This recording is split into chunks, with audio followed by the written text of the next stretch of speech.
नमस्कार. शासन 4 यूट्यूब चॅनलवर आपलं सर्वांचं खूप खूप स्वागत आहे. तर आताची सर्वात मोठी ब्रेकिंग न्यूज म्हणजे राज्य सरकारी कर्मचारी संदर्भात अतिशय महत्त्वपूर्ण शासन निर्णय निर्गमित. त्या संदर्भात एपिसोडच्या माध्यमातून संपूर्ण अपडेट सविस्तरपणे पाहण्याला सुरू करूया.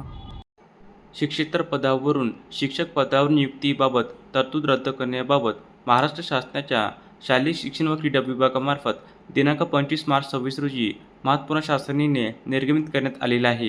प्रस्तावना. राज्यात शिक्षक अभियोग्यता व बुद्धिमत्ता चाचणीमधील प्राप्त गुणांच्या आधारे पवित्र पोर्टलमार्फत शिक्षक पदभरतीबाबत सन 2017 पासून शासनाने घेतलेला आहे.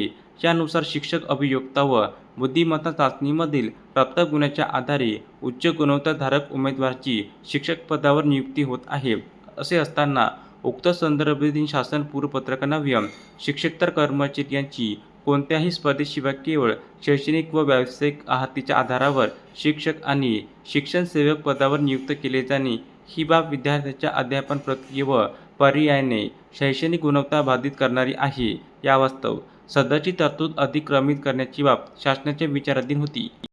शासन निर्णय. उक्त संदर्भातील शासन पूर्वपत्रक दिनांक 10/6/5 मधील परिच्छेद क्रमांक 8 येथे खालीलप्रमाणे तरतूद आहे.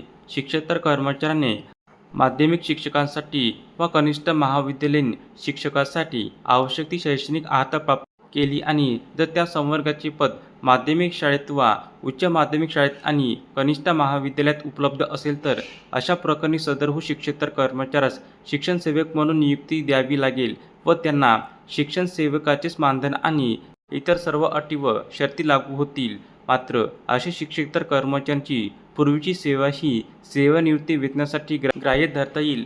सदर तरतूद या शासन निर्णयान्वये अधिक्रमित करण्यात येत आहे.